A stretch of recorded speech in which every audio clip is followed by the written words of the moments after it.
Председателке, почитувана председателка на комисија, почитувани колеги.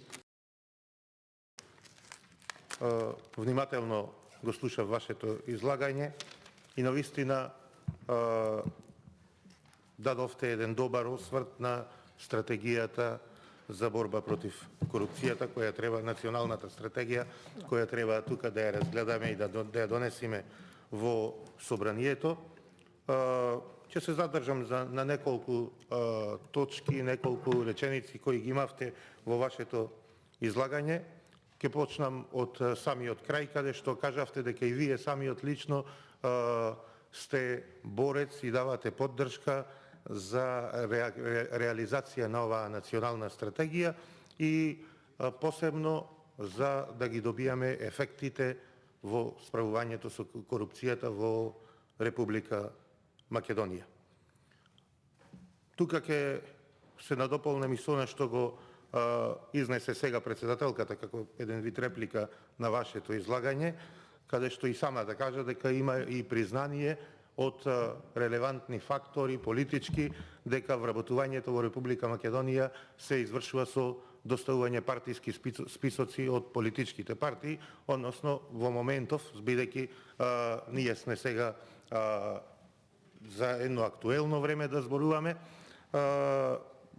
со партиски списоци нормално од владеачките партија, тоа е Социјалдемократскиот сојуз и ДУИ.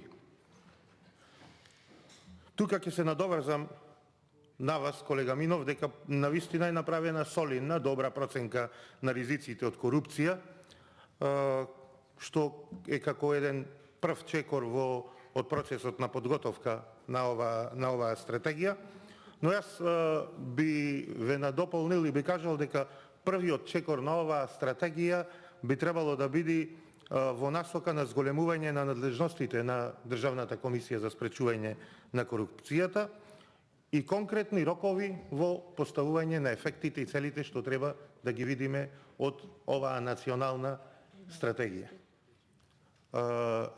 Бидејќи, ако оставиме како досега, се ќе биде само на донесување на акцијски планови и стратегии, а на терен резултатите ќе бидат 111, 112, 130, 150 место и понатаму ќе продолжиме да уназадуваме. Колку повеќе, имам впечаток, се бориме против корупцијата, колку повеќе функции се измислуваат во борба против корупцијата, толку повеќе тонеме во извештаите на Transparency International и другите релевантни институции кои ги обработуваат овие теми. Во моментов Македонија е на 111-то место по индексот на корупција.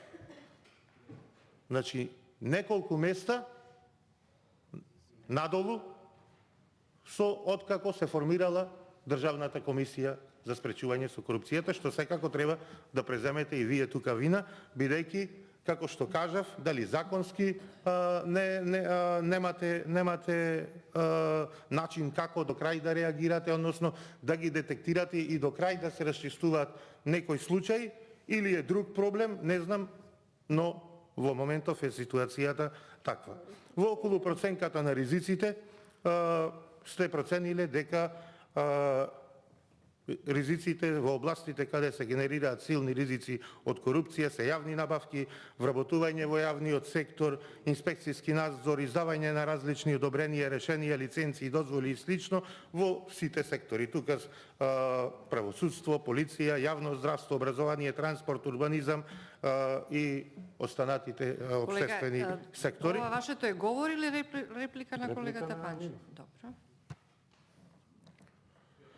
И во сите анализирани сектори се сложувам дека и добро биле утврдени оние именители кои се како ризични фактори, причини кои доведуваат до оваа ситуација. Прво нешто, и вие тоа го спомнавте, силно политичко влијание во јавниот сектор, што навистина мислам дека до крај не го објаснивте. Не знам бидејќи долго време сте во политиката, дали не верувам дека не сте доволно запознаен, но дали имате концесии или не знам зошто спрема некого имате посебен респект, не до крај не ги разјаснивте овие работи, зошто доаѓаме во ваква ситуација. Но мислам дека ова што го кажавте и со што се согласивте и вие во стратегијата што е потенцирано, дека силното политичко влијание во јавниот сектор е навистина проблем број 1 кој треба понатаму да се отстрани. Но да бидеме објективни, колега Минов, како ќе го тргнеме политичко влијание кога во тело и понатаму во правосудството, судство, обвинителство, полиција, кога вие давате поддршка тука за телото за реформи во судството да го води премиерот на државата, кој патем е и аболициран во неколку наврати со кривични пријави, со незавршени судски постапки. И како може, колега Минов, еден аболициран криминалец да биде начело на телото за реформи во судството, а да нема политичко влијание во јавниот сектор. Заборавивте тоа да го кажете. Уште една работа. Ние можеме да наносиме 10 вакви стратегии, но тоа кој ќе ги спроведува? Може ли да ве замолам квалификации да не давате? Имаме ново министерство и министер за спречување со корупцијата во Република Македонија, колега Минов. Тоа не го спомнавте. Секретар на Социјалдемократскиот сојуз. Вие едноставно не реплицирате. Како може? Не е реплика, па сега има простор за говор. Како може? Па има простор за говор, немојте. Апсолутно, цело време се држам до реплика. Не се држите до она што... Точка по точка ги образлагам говорот. Секретарот на Социјалдемократскиот сојуз треба да се бори против овие партиски списоци кои се согласуваме заедно. Вие кажавте дека имате индиции дека ги се вработува по партиски списоци. Треба да се бори против ова партиско вработување човекот што ги составува овие партиски списоци. Тука има навистина судир на интереси. И треба ова да се јавно да се детектира, да се наведи во стратегијата, да се во политичкото влијание да се исклучи. Ние не гледаме моментално на терен ништо освен демагогија. Ништо освен демагогија не ни се случува на терен. Пишувате за ниското ниво на интегритет на човечкиот фактор, понатаму ќе се надоврзам и говор кога ќе земам. Околу јавните набавки се сложуваме, колега Минов, но повторно недореченост сакам тука да запрашам, кога веќе се е утврдено како слабост околу јавните набавки и точно се сложувам, конкретно се наведени приоритетните проблеми во секторот јавни набавки, зошто тогаш со самото доаѓање на Социјалдемократскиот сојуз на власт се укина едно тело, Совет за јавни набавки, кој во голема мера даваше резултати, даде резултат во спречувањето на ваквите појави, вклучително и на корупцијата. Во тој период бевме за 50 места по-добро рангирани отколку сега. Зошто во оваа реформа, кога веќе ги наведувате во оваа стратегија, ги наведувате проблемите, зошто да не се каже и за решенијата? Зборувате за недоволна транспарентност на институциите, низок степен на интегритет на вклучителни лица во спроведувањето на јавните набавки, недоволен број на лица со соодветни квалификации, а сето она што го имавме во Советот на јавни набавки, вие го укинавте. И повторно тука сето е ова поврзано со политичкото влијание. Набавката на возила во Министерството за внатрешни работи, ќе потсетам, ги доби фирма од Куманово, која не е генерален увозник, а доставил демек подобри услови за на цена и слични работи и го добил тендерот за набавка на возила во Министерството за внатрешни работи. Јавна тајна е дека колега Минов е блиска до Социјалдемократскиот сојуз и до министерот, кој исто така можеби случајно потекнува од истиот град, од Куманово и близок до таа фирма. Таа фирма ја кажуваат за блиска до министерот за внатрешни работи. И случајно таа фирма добива тендери во Министерството за внатрешни работи. Кога веќе зборувавте и за непотизмот, ќе искористам присуството на председателката на комисијата, имавте во изминатиот период и за мојот град од каде што доаѓам прилеп за градоначалникот, конкретно за вработувањето на неговата внука од сестра, пријава дека е незаконски, дека е непотизам, ништо од тоа.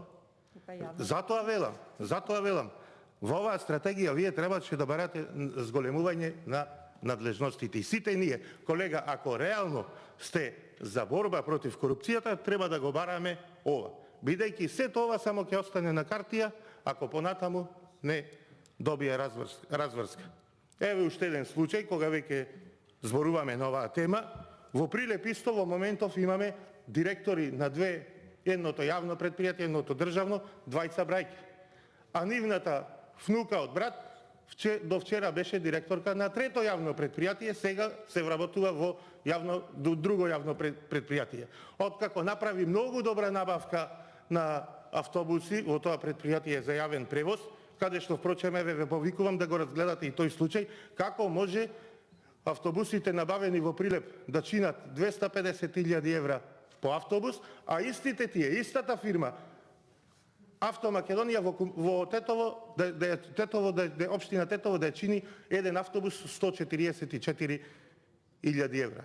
Во Прилеп, значи, за 4 автобуси набавени за 1 милион евра, а во Тетово 5 автобуси за 720.000 евра. И еве, видете, разгледајте и во следна прилика да дадете и одговор каде завршиле тие 400.000 евра разлика, во чии приватни џебови се завршени. Околу вработувањето во јавниот сектор, исто кажавте дека поддржувате оваа борба, кажавте дека е добро и тука наведено постапките за вработување, гледам во јавниот сектор не се целосно транспарентни, сте утврдиле како институција за оваа стратегија и посебно велите не е во однос на критериуми кои биле пресудни за изборот. Јас секогаш, колега Минов, зборувам со факти, со аргументи, еве и сега околу ова ќе кажам, зошто останувате слеп при неколкуте огласи кои во моментов се актуелни овие денови, ќе ве потсетам на неколку од нив. Во Фондот за здравствено осигурување на Македонија имавме објавен оглас за советник во кој како критериум се бара лицето да има завршено ликовна академија, колега Минов. Внимателно. Во Фондот за здравствено осигурување на Република на Македонија се бара критериум лицето да има завршено ликовна академија. Почитувана председателке, со должна почит, уште името и презимето на лицето кој треба да биде примено за советник не било наведено во овој конкурс во фондот. Уште еден пример, колега Минов, во Струмица културните работници со денови ги гледам по телевизии, зборуваат, се борат, укажуваат на злоупотребата на политичкото решение за директор во Центарот за култура во Струмица, лице со завршен факултет за физичка култура, назначено за директор во Центарот за култура. И нормално луѓето, културните работници, укажуваат дека не му треба таков човек со такви предиспозиции, со такво образование на чело на нивната институција. Меѓу другото, човекот може би малце исцилен од политичката моќ и од политичкото влијание кој го донесло на таа позиција, наведил во критериумите, во своето CV, во податоците, дека некоја потврда, диплома за учествувал во деновите на празот, колега Минов. една потврда дека сета оваа борба, стратегија за корупција ваша што ја правите и што вие како голем борец овде ни се представивте и ни укажувате дека е лук и вода, а не прас. Тоа го направил. И никој, почитувана председателке, не се занишувате да дадете поддршка на тие културни работници, сега се од цела Македонија здружени, иницијатори беа луѓето од Струмица, да ги поддржите, да кажете како не ги исполнува критериумите или зошто човек со завршена физичка култура да биде на ваква институција директор. Злоупотреби има многу, но ќе се надоврзам и на ова, уште еднаш колега Минов и вие тоа го потенциравте во делот на правосудството, му дадовте тежина, кажавте дека е многу битен сегмент. Приоритетни проблеми тука се наведени: недоволно ефикасен систем за јакнење на интегритетот во судството и јавното обвинителство, недоволни материјални и кадровски ресурси. Две работи не ги кажавте, не ги спомнавте, а заедното веќе зборнав, само ќе се надоврзам. Недоволно ефикасен систем за јакнење на интегритетот. Каков интегритет очекуваме од правосудниот систем, почитувана македонска јавност, ако го води, ако треба да го реформира човек кој има активни судски процеси, човек кој е аболициран? Каков интерес има тој да ги решава, да го решава правосудството, освен ако нема интерес да си ги реши собствените проблеми, односно да ги заташка оние случаи, оние постапки кои се отпочнати во правосудниот систем да помини неказнето. Затоа сте сега на 111 место, а во иднина Господ да ни е на помош со ваква борба против корупцијата. Недоволни материјални и кадровски ресурси. 4 милиони евра одделени за специјалното јавно обвинителство. Немаше ниту еден висок функционер од власта што не е сликан со Катица Јанева и со вашиот во тој момент експониран борец во социјалниот дел, во социјалната политика, Бојан Јовановски алијас Боки 13. Немаше ниту еден што не е сликан, меморандуми потпишувавте. И зошто? За да видиме на крајот дека Бојан Јовановски земал рекет од сите големи бизниси, бизнис компании во Република Македонија, бизнисмени. И сега ќе го судиме Бојан Јовановски, тој бил умот на сиот тој криминал. И вие, почитувана председателке, знаете и повеќе од јасно и вие, колега Минов, и сите овде присутни, дека тој Бојан Јовановски, ако му појдел да му побара поддршка за да гради, не знам, старски дом некаде или да му бара рекет на овие големи бизнисмени, наклоси ќе бил исфрлен ако ја немал политичката поддршка на тие што се сликаше, на Зоран Заев, на колегата Костадин, на Шекеринска, која фризурите заедно си ги правела, видовме на видеата, заедно со тој Бојан Јовановски. Толку ние во борбата Бојан Јовановски. Толку ние во борбата со криминалот, корупцијата, организираниот криминал и стратегијата за корупција, ако не се даде на соодветни институции кои ќе бидат изолирани од партиско влијание, мој да ги решаваат овие проблеми. Јас секогаш наведувам примери за да знае почитуваната јавност со што конкретно се соочуваме. Бидејќи работите брзо се забораваат.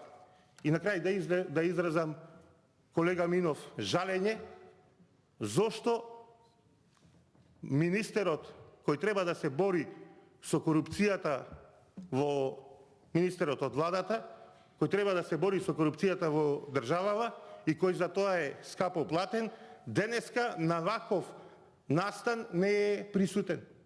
Кога се носи национална стратегија за борба со корупцијата. Кој треба да биде? Биџо Алваџијата треба да биде присутен овде. Ова е срамота.